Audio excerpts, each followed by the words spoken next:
Vamos abrir a palavra de Deus em Gênesis 24. Gênesis 24, leremos todo o capítulo. Era Abraão já idoso, bem avançado em anos, e o Senhor em tudo o havia abençoado.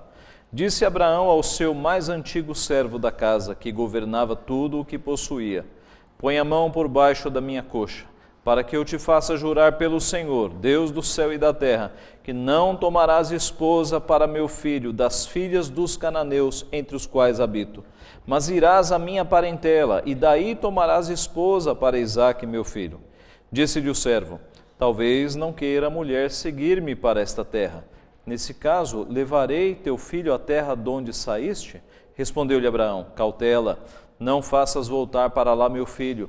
O Senhor, Deus do céu, que me tirou da casa de meu pai e de minha terra natal, e que me falou e jurou, dizendo: a tua descendência darei esta terra, ele enviará o seu anjo, que te há de proceder, e tomarás de lá esposa para meu filho. Caso a mulher não queira seguir-te, ficarás desobrigado do teu juramento. Entretanto, não levarás para lá meu filho. Com isso, pôs o servo a mão por baixo da coxa de Abraão, seu senhor, e jurou fazer segundo o resolvido. Tomou o servo 10 dos camelos do seu senhor, e levando consigo de todos os bens dele, levantou-se e partiu, rumo da Mesopotâmia, para a cidade de Naor. Fora da cidade, fez ajoelhar os camelos junto a um poço de água à tarde, hora em que as moças saem a tirar água. E disse consigo: ó Senhor, Deus de meu senhor Abraão, rogo-te que me acudas hoje, e uses de bondade para com meu senhor Abraão. Eis que estou ao pé da fonte de água, e as filhas dos homens desta cidade saem para tirar água. Dá-me, pois, que a moça a quem eu disser: inclina o cântaro para que eu beba, e ela me responder: bebe, e darei ainda de beber aos teus camelos, seja a que designaste para o teu servo Isaque, e nisso verei que usaste de bondade para com meu senhor. Considerava ele ainda quando saiu Rebeca, filha de Betuel, filho de Milca, mulher de Naor, irmã de Abraão, trazendo um cântaro ao ombro. A moça era muito formosa de aparência, virgem, a quem nenhum homem havia possuído. Ela desceu à fonte, encheu o seu cântaro e subiu. Então o servo saiu-lhe ao encontro e disse: dá-me de beber um pouco da água do teu cântaro. Ela respondeu: bebe, meu senhor. E prontamente, baixando o cântaro para a mão, lhe deu de beber. Acabando ela de dar a beber, disse: tirarei água também para os teus camelos, até que todos bebam. E apressando-se em despejar o cântaro no bebedouro, correu outra vez ao poço para tirar mais água. Tirou-a e deu-a a todos os camelos. O homem a observava, em silêncio, atentamente, para saber se teria o Senhor levado a bom termo a sua jornada ou não. Tendo os camelos acabado de beber, tomou o homem um pendente de ouro de meio siclo de peso e 2 pulseiras para as mãos dela, do peso de 10 siclos de ouro. E lhe perguntou: de quem és filha? Peço-te que me digas. Haverá em casa de teu pai lugar que eu fique e a comitiva?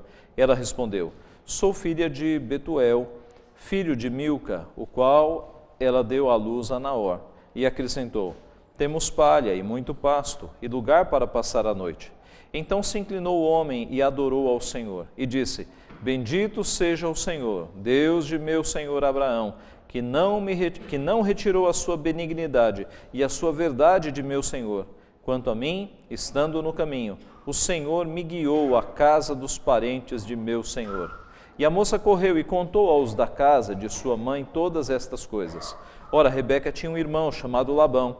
Este correu ao encontro do homem junto à fonte, pois quando viu o pendente e as pulseiras nas mãos de sua irmã, tendo ouvido as palavras de Rebeca, sua irmã, que dizia: assim me falou o homem, foi Labão ter com ele, o qual estava em pé junto aos camelos, junto à fonte. Ele disse: entra, bendito do Senhor, porque estás aí fora, pois já preparei a casa e o lugar para os camelos. Então fez entrar o homem, descarregaram-lhe os camelos e lhes deram forragem e pasto. Deu-se-lhe água para lavar os pés, e também aos homens que estavam com ele. Diante dele puseram comida, porém ele disse: não comerei, enquanto não expuser o propósito a que venho. Labão respondeu: dize. Então disse: sou servo de Abraão. O Senhor tem abençoado muito ao meu senhor, e ele se tornou grande. Deu-lhe ovelhas e bois, e prata e ouro, e servos e servas, e camelos e jumentos. Sara, mulher do meu senhor, era já idosa quando lhe deu à luz um filho. A este deu ele tudo quanto tem. E meu senhor me fez jurar, dizendo: não tomarás esposa para meu filho das mulheres dos cananeus, em cuja terra habito. Porém irás à casa de meu pai e à minha família, e tomarás esposa para meu filho. Respondi ao meu senhor: talvez não queira a mulher seguir-me. Ele me disse: o Senhor em cuja presença eu ando enviará contigo o seu anjo e levará a bom termo a tua jornada, para que da minha família e da casa de meu pai tomes esposa para meu filho. Então serás desobrigado do meu juramento quando fores à minha família, se não te derem, desobrigado estarás do meu juramento. Hoje, pois, cheguei à fonte e disse comigo: ó Senhor, Deus de meu senhor Abraão, se me levas a bom termo a jornada em que sigo, eis-me agora junto à fonte de água.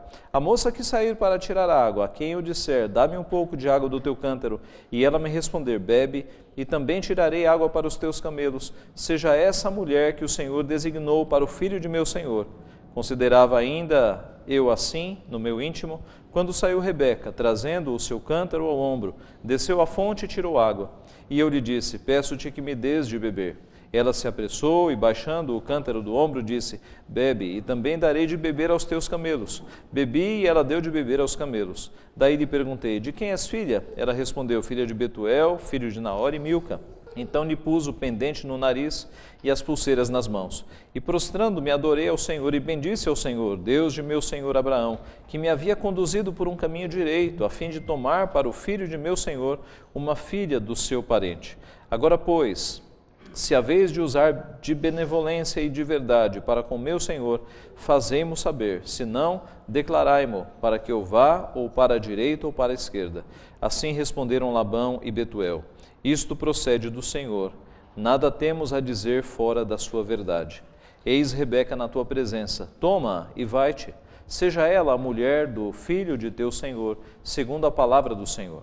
Tendo ouvido o servo de Abraão tais palavras, prostrou-se em terra diante do Senhor, e tirou joias de ouro e de prata e vestidos, e os deu a Rebeca. Também deu ricos presentes a seu irmão e a sua mãe. Depois comeram e beberam, ele e os homens que estavam com ele, e passaram a noite. De madrugada, quando se levantaram, disse o servo: permiti que eu volte ao meu senhor.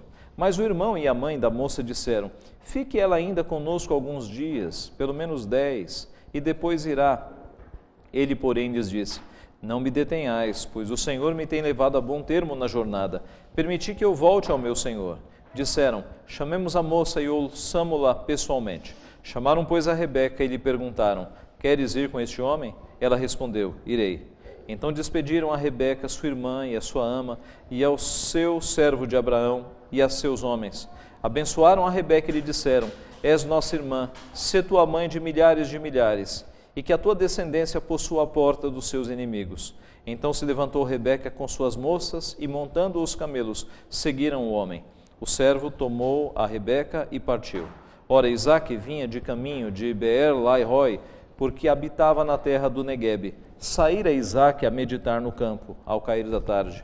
Erguendo os olhos, viu, e eis que vinham camelos. Também Rebeca levantou os olhos, e vendo a Isaque, apeou do camelo, e perguntou ao servo: quem é aquele homem que vem pelo campo ao nosso encontro? É o meu senhor, respondeu.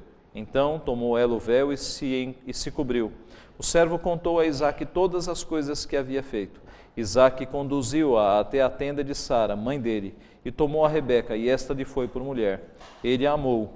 Assim foi Isaque consolado, depois da morte de sua mãe. Vamos orar.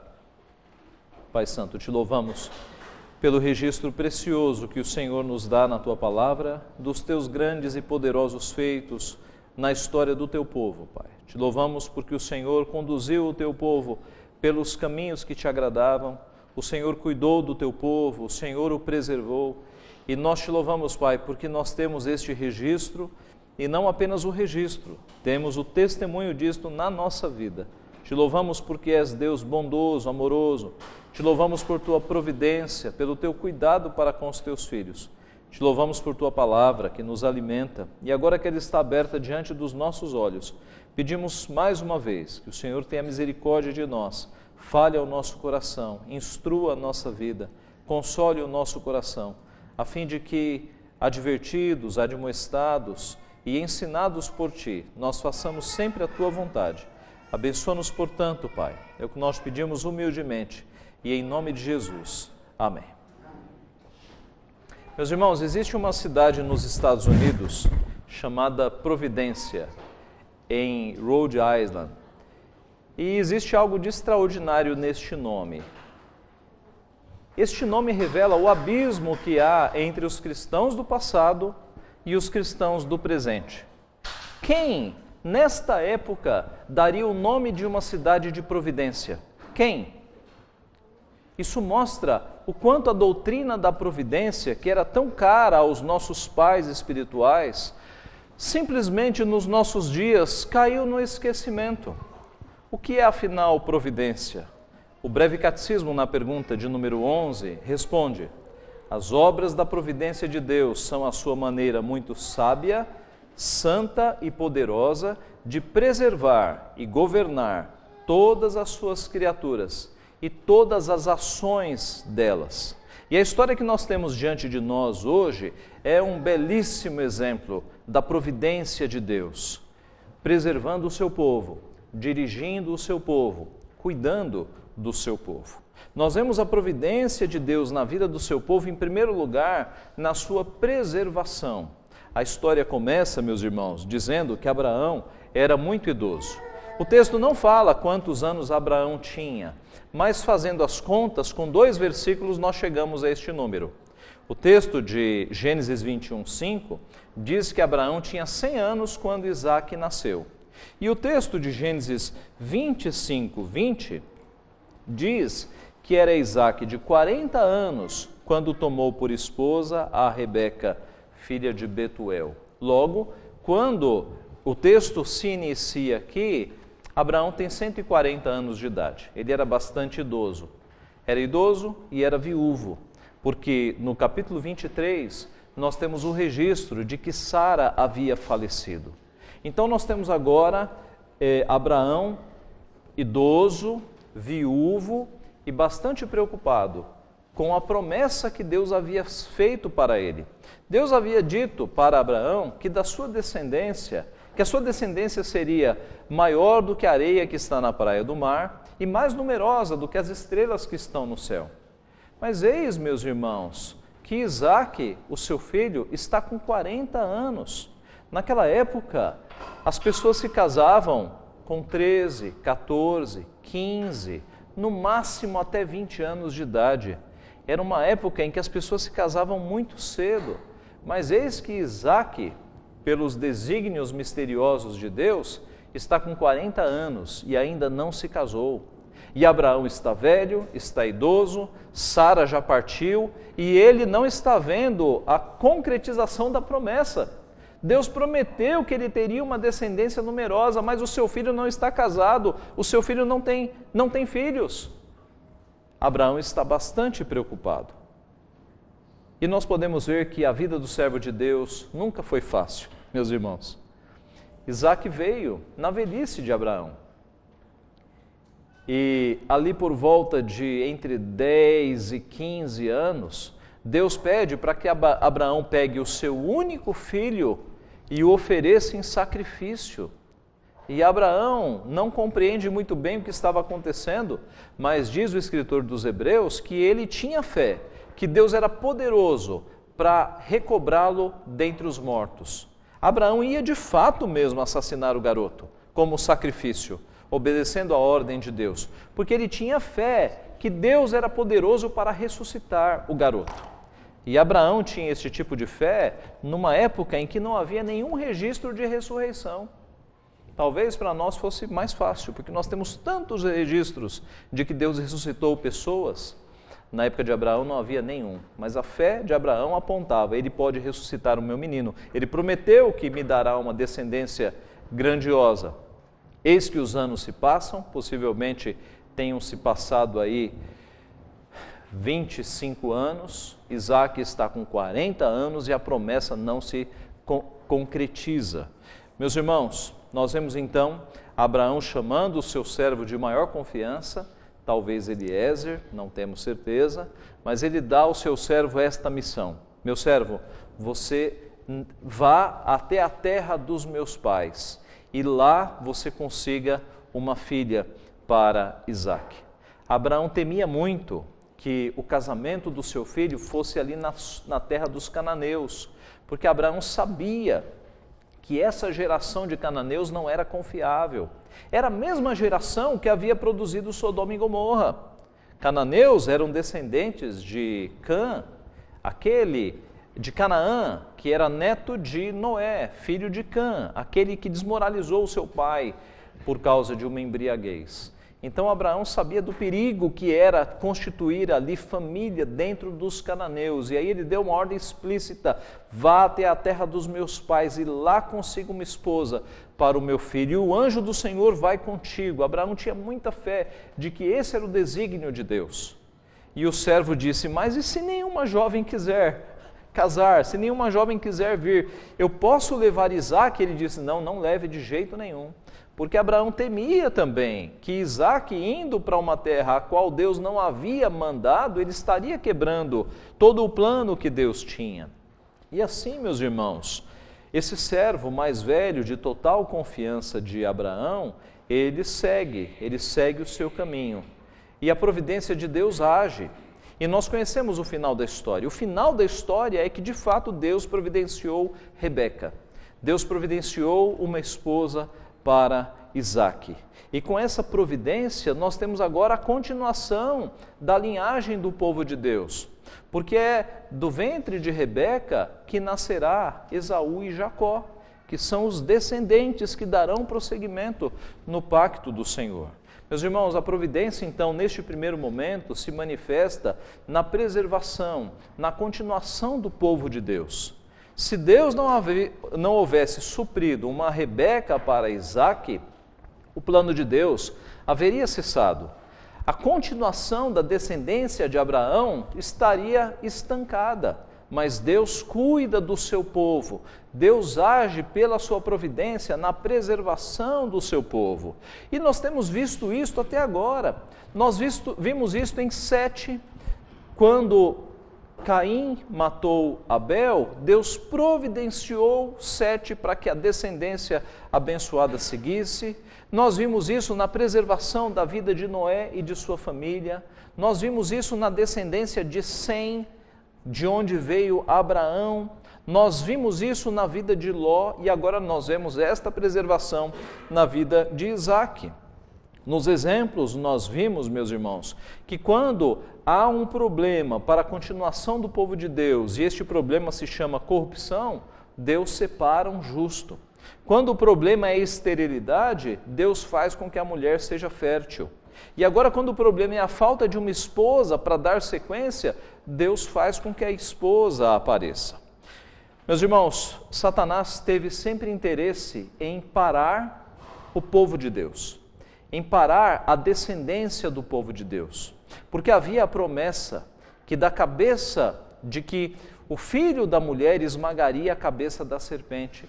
E Satanás sabia que corria uma descendência na história da humanidade, que lá na frente daria Jesus Cristo, aquele que esmagaria finalmente a cabeça da serpente. Por isso que Satanás fez tantas investidas para parar o povo de Deus. Ora, quando Caim matou Abel, já era o diabo falando no ouvido de Caim, sugerindo que ele matasse aquele por meio do qual pudesse vir o seu inimigo futuro, o próprio Messias. E todas as corrupções que aconteceram, a história de Esther, por exemplo, quando o povo de Deus se viu ameaçado, o povo de Deus ia ser dizimado, e Deus proporcionou ali grande livramento, e o povo de Deus pôde se defender, e a descendência continuou. Vários ataques de Satanás tentando impedir a continuação do povo de Deus, porque se Satanás conseguisse que o povo de Deus fosse dizimado, o Messias não nasceria, e ele teria escapado de ter a sua cabeça esmagada. A última tentativa de Satanás veio por meio de Herodes, que mandou que todas as crianças com menos de 2 anos de idade fossem assassinadas. Ali foi a última tentativa de Satanás. E Deus, por sua providência, avisou José, e José, como um pai responsável, conseguiu tirar o filho das miras e das garras de Satanás. Meus irmãos, mesmo depois do registro bíblico, o povo de Deus sempre foi perseguido. Há países ainda hoje que estão massacrando cristãos, que estão enforcando, esquartejando, cortando a cabeça de cristãos. É o diabo interessado em acabar com o povo de Deus. É certo que a sua cabeça já foi esmagada na cruz e ele está agonizando até o último dia em que Deus decretar o seu final, a sua condenação eterna. Mas o quanto ele puder fazer para atrapalhar o povo de Deus, ele o fará. E hoje há muitos países que perseguem os cristãos, há muitos países que estão ouvindo ainda o enganador das nações, o Satanás. Eu nunca me esqueço da história de Corrie ten Boom, do famoso livro O Refúgio Secreto, que narra a história de uma família na Holanda que na sua casa construiu um cômodo secreto para, por compaixão, abrigar os judeus que estavam sendo capturados e levados para os campos de concentração. E eles conseguiram durante um bom tempo abrigar ali num cômodo falso, dentro de um guarda-roupa, um cômodo para trás de um guarda-roupa, eles conseguiram por um bom tempo abrigar ali judeus que estavam fugindo da perseguição nazista. Mas eis que a espionagem alemã, a Gestapo, descobriu que aquilo estava acontecendo e toda a família foi capturada e levada para os campos de concentração. E a história é belíssima, leia o livro Refúgio Secreto. Mas há um trecho na história desse livro muito tocante. Diz que num dos campos de concentração, a Corrie com a sua irmã Betsy, elas estavam ali evangelizando as pessoas que estavam no campo. Elas tinham uma Bíblia, Corrie tinha uma Bíblia. E ela guardava essa Bíblia amarrada num cordão envolto ao pescoço, de modo que a Bíblia ficava no seu corpo, por baixo das roupas. Era escondido, porque se os nazistas encontrassem essa Bíblia, ela seria imediatamente assassinada. Isso era proibido lá, carregar qualquer tipo de Bíblia. E o fato é que houve um momento agoniante no livro em que as presas vão ser deslocadas para uma outra unidade e elas vão passar por uma revista. E os guardas da Gestapo fazem ali um corredor de guardas para as mulheres passarem no meio e serem revistadas. E as mulheres estão usando como que uma camisola muito fina, quase transparente. E ela entra no banheiro, ora ao Senhor, pedindo que a proteja. Ela podia lançar a Bíblia fora, mas ela fez a opção de continuar com a Bíblia, porque a Bíblia era o alimento diário daquelas presas em momentos de tanta tribulação. E ela mantém a Bíblia sobre o seu corpo, ora e vai para o corredor. E diz o livro, meus irmãos, que os guardas revistam a mulher que está na sua frente, revistam a mulher que está atrás dela, e ela passa ali silenciosamente por aquele corredor de guardas, e nenhum guarda toca em Corrie ten Boom. No final, ela acha que Deus colocou anjos ao seu redor, para que ela ficasse invisível. É a opinião dela. Nós não sabemos o que Deus fez, mas o fato, meus irmãos, é que Deus cuidou da sua serva. Deus cuida dos seus servos. Possivelmente você já foi livrado de alguns acidentes e de algumas coisas que você nem tomou conhecimento, porque Deus colocou anjos ao teu redor. Deus, com a palavra do seu poder, te livrou a vida, te livrou de algum acidente, de alguma fatalidade.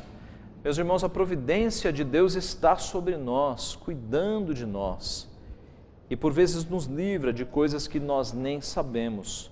A providência de Deus operou aqui nessa história, dando continuidade ao povo de Deus, para que a descendência fosse preservada. Em segundo lugar, nós vemos a providência de Deus operando, além da preservação, também na direção.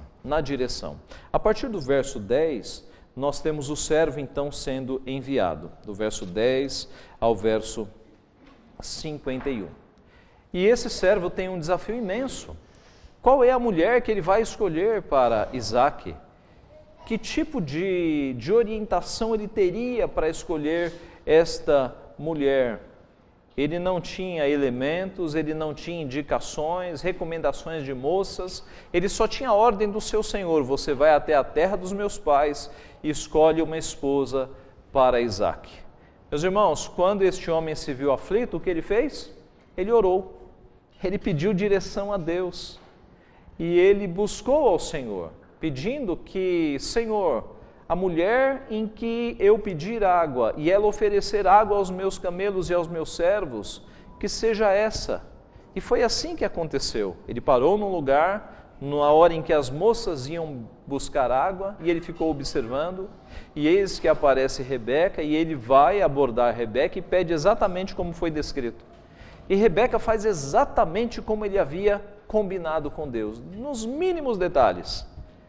E diz o texto que o servo fica observando o comportamento de Rebeca, a sua hospitalidade, a sua caridade, o seu jeito gentil, e ele louva o Senhor. No verso 27 nós temos: e disse: bendito seja o Senhor, Deus de meu senhor Abraão, que não retirou a sua benignidade e a sua verdade de meu senhor. Quanto a mim, estando no caminho, o Senhor me guiou à casa dos parentes de meu senhor. O Senhor me guiou à casa dos parentes de meu senhor. Meus irmãos, naquela terra não era todo mundo parente de Abraão. Era uma terra grande. Mas justamente a Rebeca, aquela que entrou nos critérios que o servo havia pedido para Deus, era justamente uma parente muito próxima de Abraão. Foi Deus quem guiou exatamente o servo para encontrar Rebeca. Observe, no momento de aflição, o servo ora pedindo direção, e Deus dá a direção. Deus fez exatamente com que Rebeca estivesse naquela hora, naquele local, e fosse justamente a jovem que o servo perguntaria. Deus guia o seu povo, meus irmãos. Deus dirige o seu povo. Deus dirigiu os passos de Moisés quando ele liderava o povo no deserto. Deus dirigiu o povo no deserto com uma coluna de nuvem durante o dia e com uma coluna de fogo durante a noite. Deus dirigiu Josué, sucessor de Moisés, na entrada da terra prometida. Os reis que eram piedosos em Israel foram dirigidos por Deus. Os profetas que foram perseguidos foram dirigidos por Deus. Deus dirigiu Ananias para que ele encontrasse Paulo, quando Paulo estava sem visão, recém-convertido. Deus dirigiu o evangelista Filipe para ele encontrar no meio do deserto eunuco e batizar o eunuco, etíope. Deus dirigiu Pedro para encontrar Cornélio. Deus dirigiu Paulo nas cidades em que Paulo deveria evangelizar. E quando havia uma cidade que não estava no plano de Deus, o Espírito Santo impedia. Deus dirige o seu povo, Deus dirige a nossa vida. Isso é a providência, meus irmãos.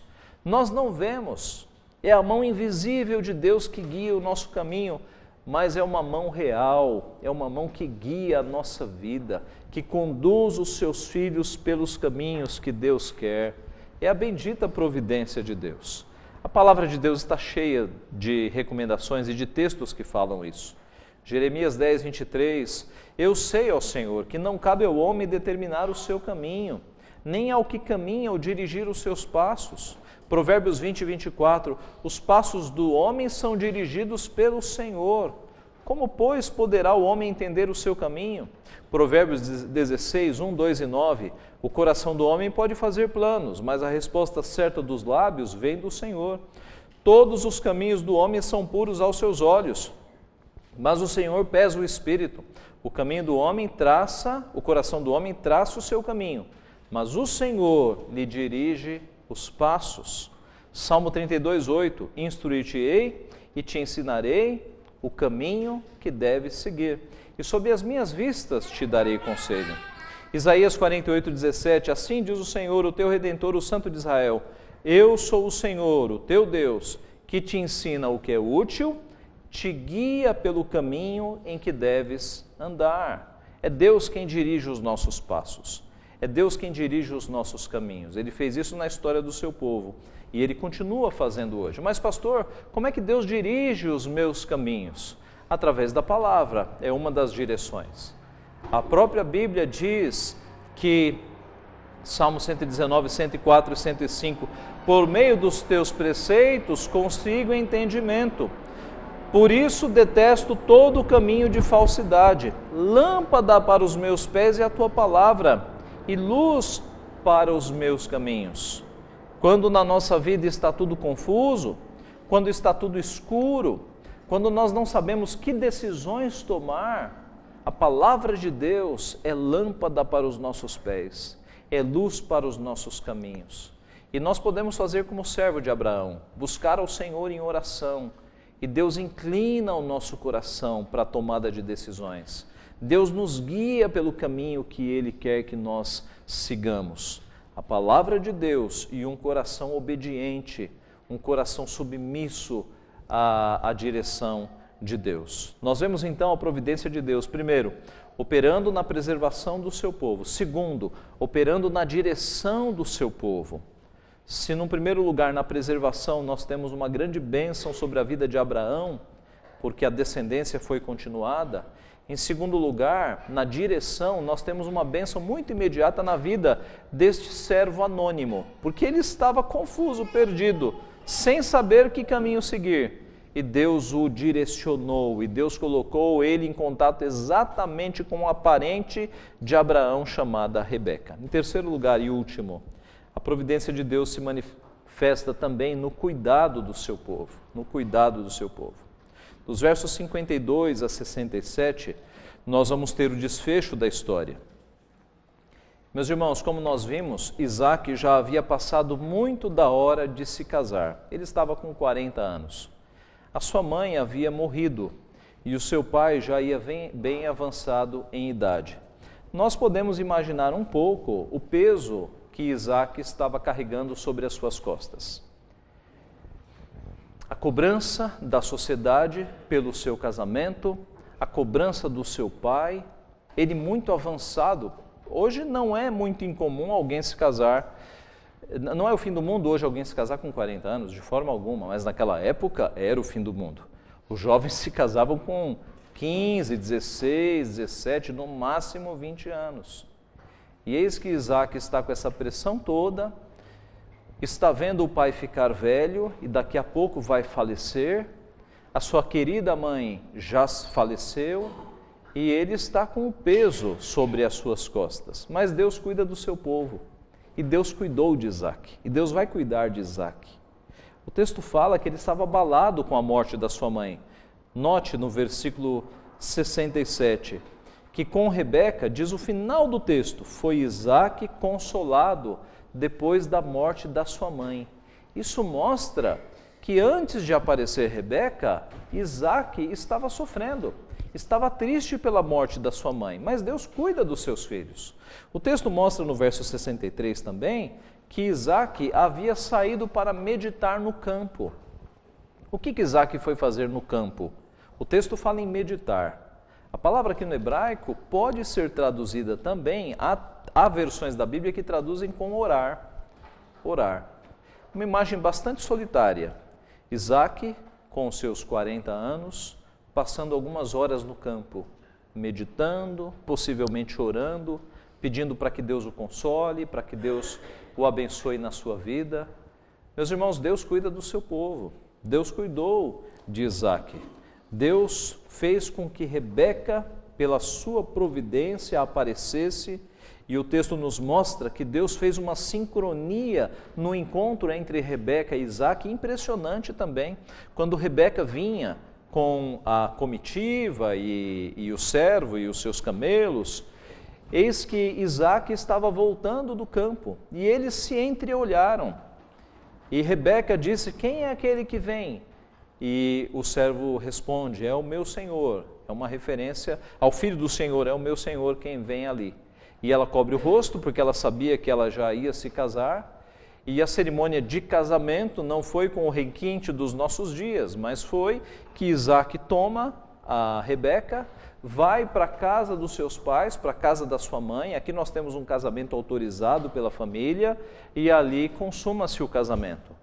E o desfecho do texto é que assim Isaque foi consolado depois da morte da sua mãe. Meus irmãos, Deus cuida do seu povo, Deus cuida de nós. Abraão estava aflito por não ter filhos, Deus lhe prometeu Isaque. Sara estava humilhada por Agar, sua serva, e Deus lhe deu Isaque. Abraão estava preocupado com a continuação da sua descendência, e Deus providencia uma esposa para Isaque. Deus cuida do seu povo no deserto, dando comida, bebida, água, não deixando que as roupas e os chinelos deles envelheçam naqueles 40 anos de jornada. Deus cuida de José do Egito quando ele é vendido pelos seus irmãos e passa situações terríveis longe da sua terra. Deus cuida dos adolescentes, Daniel e os seus 3 amigos, quando eles estão em terra estranha. Deus cuida dos seus profetas quando estão sob perseguição, dos seus apóstolos. Deus cuida do seu povo. Deus cuida de mim e cuida de você. É a mão invisível da providência cuidando da nossa vida. E a expressão máxima do cuidado de Deus, meus irmãos, foi quando Deus mandou Jesus Cristo, descendente de Abraão, Isaque, Jacó, descendente de Davi, aquele que esmagaria a cabeça da serpente. A providência máxima age para que venha Cristo para libertar o seu povo. Cristo nasce, de fato, cumprindo a profecia, aquele que esmagaria a cabeça da serpente. Paulo escreveu que nós sabemos que todas as coisas cooperam, trabalham junto, cooperam para o bem daqueles que amam a Deus, daqueles que são chamados segundo o seu propósito. O texto começa com a informação de que Abraão era idoso e termina com a lembrança de Sara, que havia morrido. Deus estava cuidando de Isaque. Deus cuida da sua vida. Deus cuida da vida do seu povo. Meus irmãos, concluindo, a providência de Deus se faz muito clara na história de Isaque e de Rebeca. É um Deus que preserva o seu povo, é um Deus que dirige o seu povo, é um Deus que cuida do seu povo. A providência está ao nosso redor, nos envolvendo. E eu termino com uma história que eu julgo fascinante. Há muito tempo atrás, um casal tinha um filho de 18 anos de idade, filho único. E em um acidente de moto, ele veio a falecer. 6 meses depois, o marido teve um câncer muito agressivo e veio a óbito também. No enterro do marido, a neve estava em degelo e a mulher, ali enterrando o marido, ela escorregou e quebrou o fêmur, quebrou na cabeça do fêmur e foi para o hospital. Ela fez a cirurgia, mas pegou uma infecção hospitalar e ficou internada naquele hospital. Pastor, onde é que está a providência? Onde é que está a providência? Essa mulher perdeu o filho único de 18 anos, tinha a vida pela frente. 6 meses depois perdeu o marido. No enterro do marido, escorrega, quebra a cabeça do fêmur, passa pela cirurgia, pega infecção hospitalar. Onde é que está a providência, pastor? Aguarde um pouquinho. O médico desta mulher ia sair de férias e ele já havia visitado todos os seus pacientes e só faltava visitar esta mulher. E aí ele ligou para um amigo seu e pediu: você podia passar lá no hospital que eu estou saindo de férias para visitar essa paciente? E o médico aceitou, claro, eu vou. E o médico chegou no hospital, pegou o prontuário e na medida em que ia para o quarto, começou a ler o prontuário. Essa mulher estava no enterro do seu marido, quebrou o fêmur, foi operada, pegou uma infecção hospitalar e está aqui.